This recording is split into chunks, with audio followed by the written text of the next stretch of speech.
بعد أمبارح مسلمو أمي على تنوك سوليك أكتبابا كمية محمد صلى الله عليه وسلم وقف كمالا سرنيا بروما أمي فكا دون فو أمبارح مسلمو ينه كابو سنغرو كا كونيا ولا أمي فكا كما منيكا ولي أحوال الناس في الصيام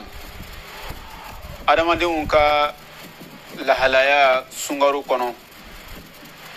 naya filɛ adamadenw lahalaya sungaru kono a bɛ taa lahalaya 10 ɲɔgɔn na an bɛ fɛ k'an da bori o lahalaya 10 nin kan i kɔni ka kɛ ɲa o ɲa ma i bɛna na kɛ ni lahalaya dɔ kɔnɔ ni ele ka ye i bɛ min kɔnɔ i jija ka i yɛrɛ adopte ka bɛn n'o kiti ye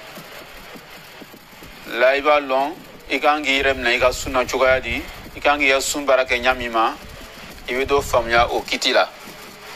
halisa k'an sɔn a faamuya ko ɲuman na ala k'o kɛ a lahalaya fɔlɔ ye min ye o le ye sun bɛ jagoya mɔgɔ minnu kan jagoya buruma a ye sun don sun bɛ jagoya minnu kan o le ye ni sarati loru o dafala maa min na sun doli bi k'i kan jagoya ye o le a fɔlɔmata i ye kɛ silama ye i kɔni n'i kɛra silama ye ka ban i y'a lɔn ka fɔ sun do i kan jagoya ye silamaya kɔfɛ i ye kɛ balugu ye maa min n'a si sera sun do ma baluguya tagamasire o lɔnni no donc ni maa min baluguyala sun do bɛ k'i kan jagoya ye akil i ye kɛ maa fana ye min hakili dafani no a kana na kɛ maa ye hakili tɛ min na silama balugu hakilima qadir i kɛ maa fana ye min bɛ se ka sun do muqim i fana ye kɛ silama ye min sigini bɛ a sigiyɔrɔ la donc ni lahalaya ni tamasiri lori ni sharati lori no dafala ile maa na a bɛ jagoya i kan ye sun do madama Alahu Taala ye a jagoya silama bɛɛ lajɛlen kan k'a ye sun do ka ni e to silamaya kɔnɔ i ye silama ye i ye balugu ye i ye hakilima ye i ye hakilima ye kala o kan se b'i ye c'est à dire fanga b'i la se b'i ye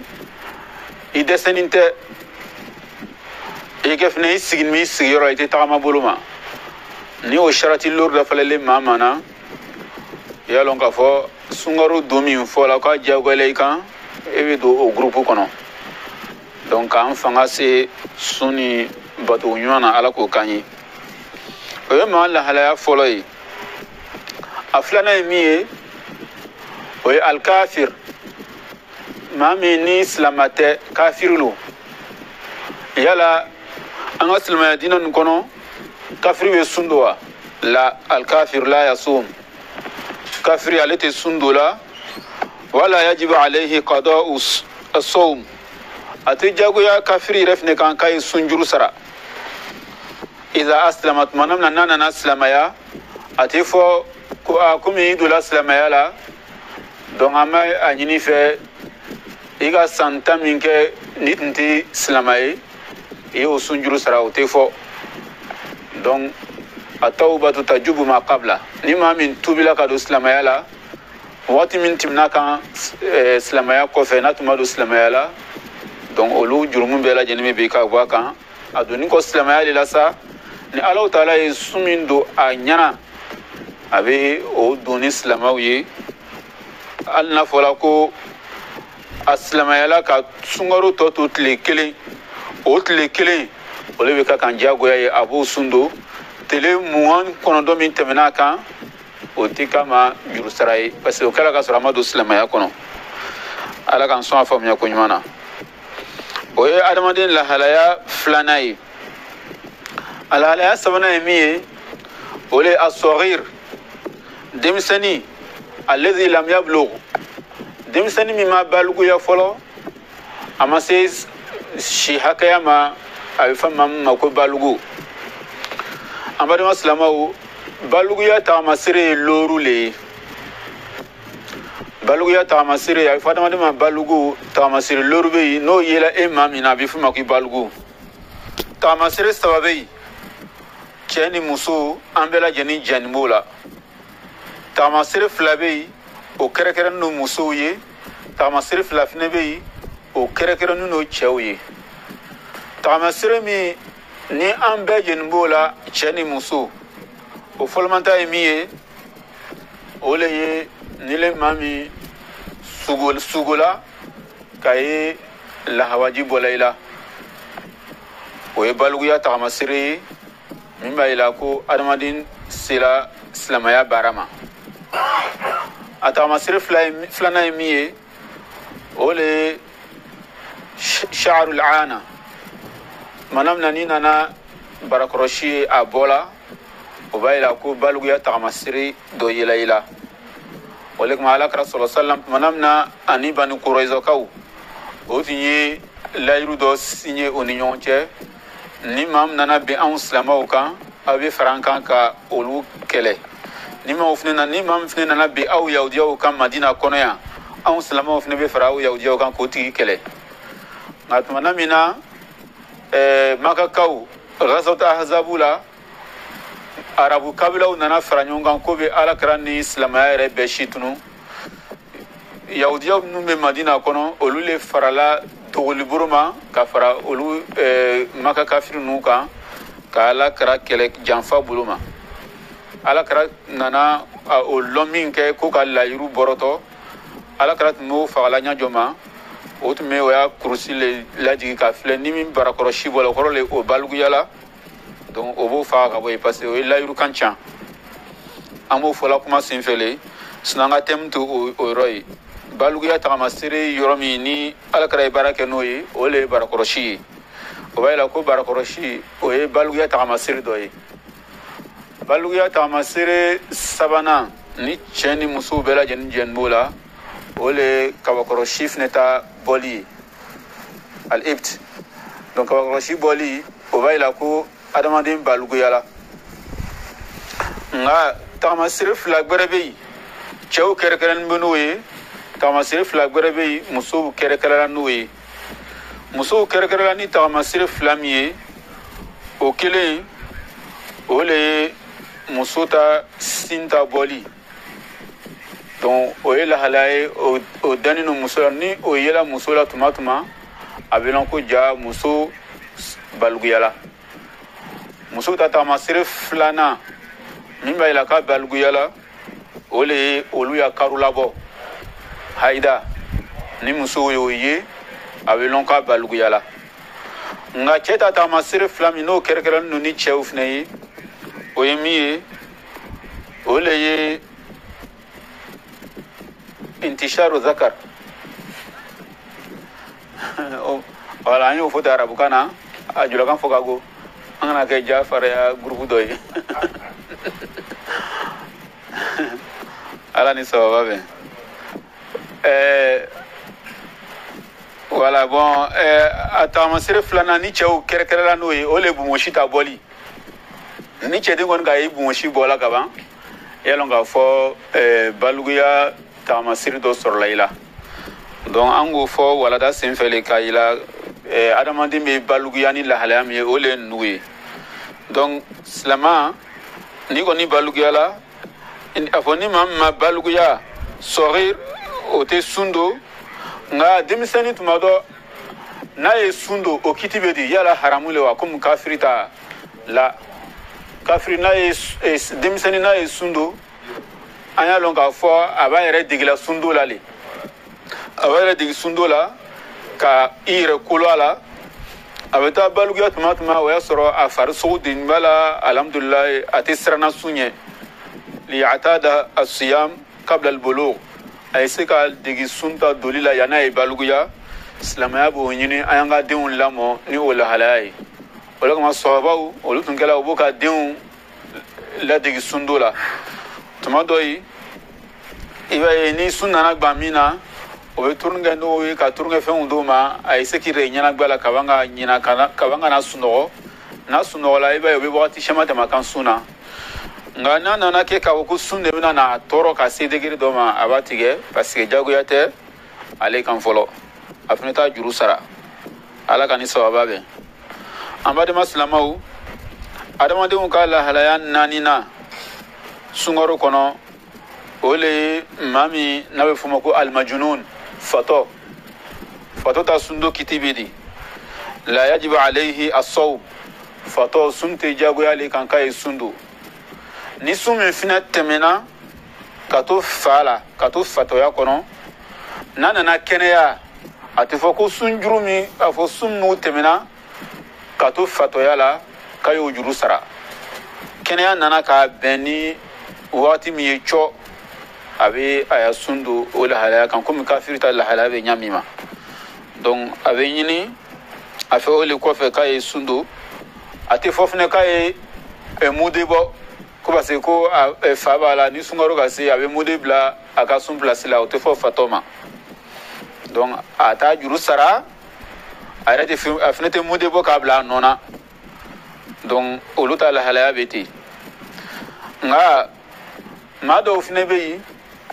fatote al-ma'tu mami kum naluma olu fulme do fatota kiti ko ba naluma tsika ko nyana bo ala de sega dorme kelin konti ka se tama hakili sawatinte ngale te fato yi komi fabi mami ko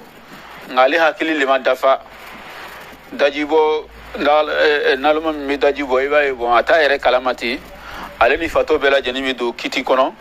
min siga fu nyabo ka bo nyanama ko la sati tamyiz asiga nyanama ko shi nyanabo irebe wardama abe san yuta sura be siga ke aka san munga resoro ngani ga drome munga dama atalon ko ni munga atalon ko ni drome luru ya to o lonka bo nyona donc ni fato bela janimi do kiti kelen kono donc sunte jagoya afo sunte jagoya uluka arete fo ma fina ko sun juru sara amade maslamau mawalla halaya lurna ole al-ajiz ani sawm li sababin da'imin kal kabir mamina desala sunta dolila sababu ya kusto kuson korayata buruma sadi koraya le kala sababu ya kale dese sun dolila donc iya longa fo na demande cela shi hake doma kase san bi kono do ma bi san kema ma adobe labanga ko ma be circola demisene alali donc o tigila mogo nana nay ka fo ale desenino ka ben koroya yoroma ale te sundu sa nga ale be modele suma ka blaka sun placila ale ni faton ta de kitikile ale ta koroya le ale la se o la halayama ate sundu parce que ala circola demisenia chugo ala ya tsika kongo munyu komi mo koroba demisen tsika kongo munyu namma ale dolo la halaya kono donc ale te sundu sanga be mude le suma kabla ka sun placila ala kan son a familiala nga ale ni fine mami na banana banami la yurja buruhu banami nante abiskiya ka fo ka bisiga kenya soro banan kofe alla kalama se sambi konondo sambi shegina nga bana do le bale kan banami muzmin sada ave tuna elit mabe docteur ko ni bana ko ni tina kenya tuguni donc ale ni mo koroba mi me san kemela na tisega sundo o bana ba to mi na lefne bana tisega kenya soro tuguni donc ale be bla o yakiti nyonana longolo abo modesma ko di desebato ma obebla ale ka sum placila nga tmado anga sigida la iba do fnebe e dantemena nin kiti kono anga ise no imomme no ko ise volula ko dorotoro ko akana na wati janke na madumnike donc ma be fa etu ka dumni misem do ike nga ala le adamande ko almaru faqihu nafsihi il est relevé long il veut que ma mi fola yala ye chien fola lewa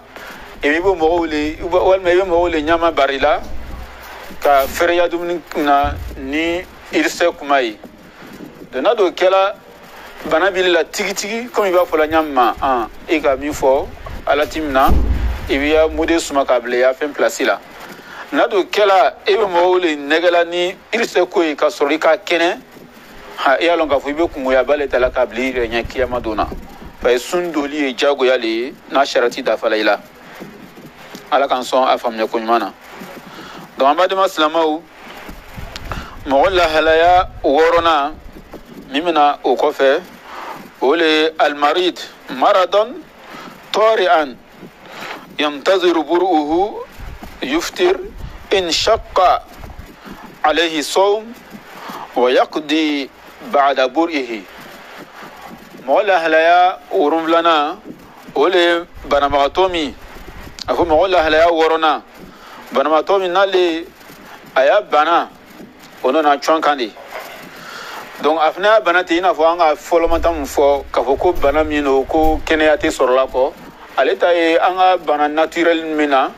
ibe se ka telekilinga buru telefla tele sawa ko fe keneya bi soro ni o bana na chwanki soro sungaro kono islamaya bi ala daga ilayi yuftir in shita tuftir in shit ibe se ka suntige naki jiya nama gbelema wa in shakka alayka ni sundu afoni bana do gbelelaima ibe suntige afo ibe suntige ka ire l'enfia islamaya tuma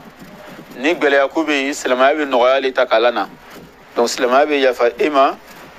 e ka suntige ni sungaro ka bala e ba juru sara modete sumana le iba juru le sara parce que alhamdulillah lonna ka fay ka banati banaye mimi tulilat mabe donc ni sungoro ka bala ika kenya soro wati min kono ika sun juru sara ka bu ikana ala kan ni sawaba be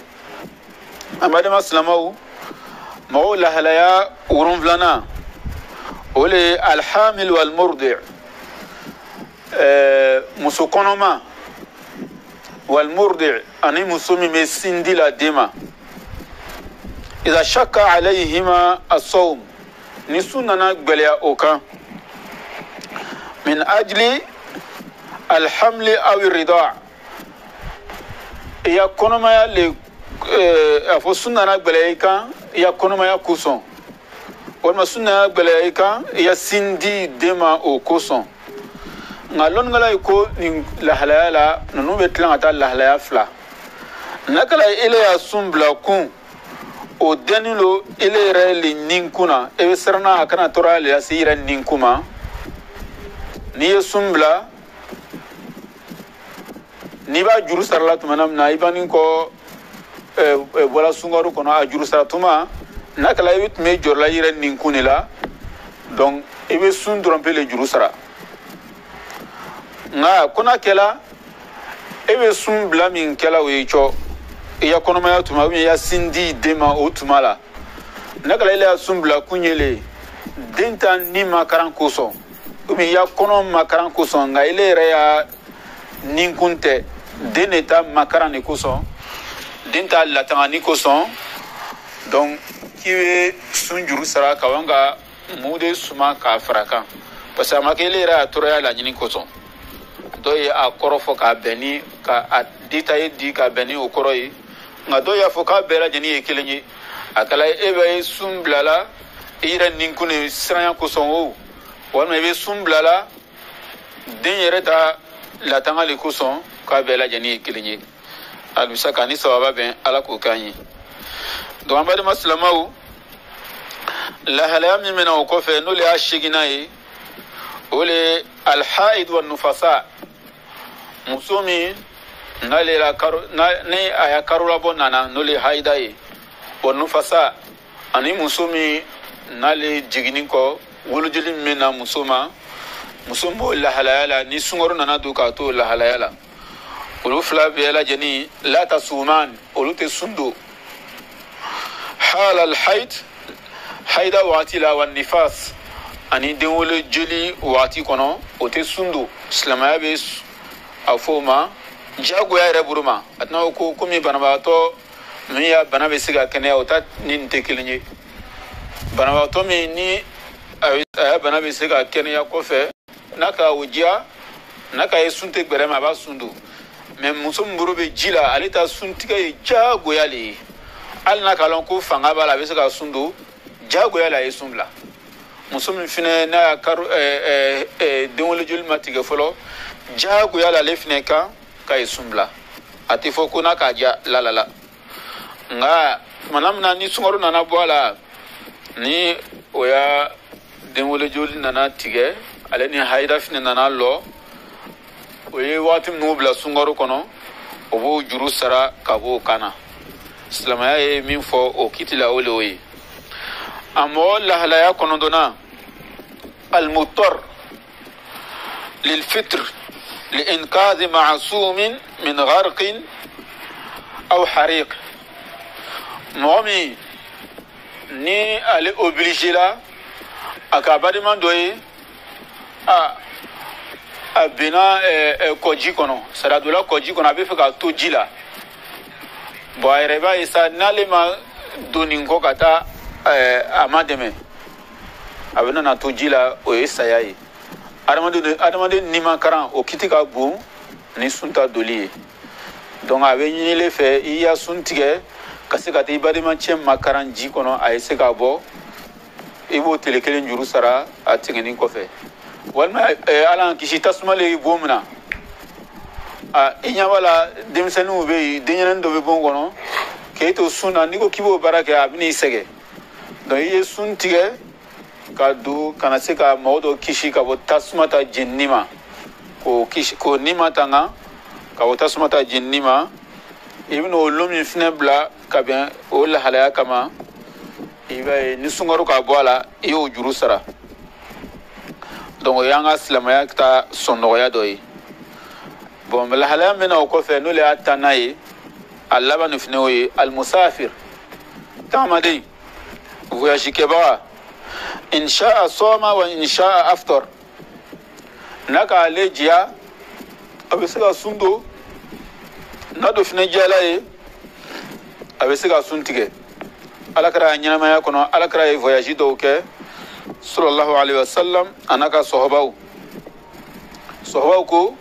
كل وتون تشما موتو مولا من وتونغا سنتيجي مو يرفنت مو تشما من وتونغا سندو ala karama o shibali otala abaila ka foko shuabile reburu ni ga yi fangat na sika sunno ya suntige o islamaya ka noyali ni do fina ka yi sika sundo atni sege donc ibe ya sundo bashitala islamaya ko o bona daire donc ni ne ye abdamadou kal halaya sun kono bon voyage ke bafne minu ye chauffeur ta buruma do soro dobe aller à voyager tuma bela janine tuma bela janale be voyager la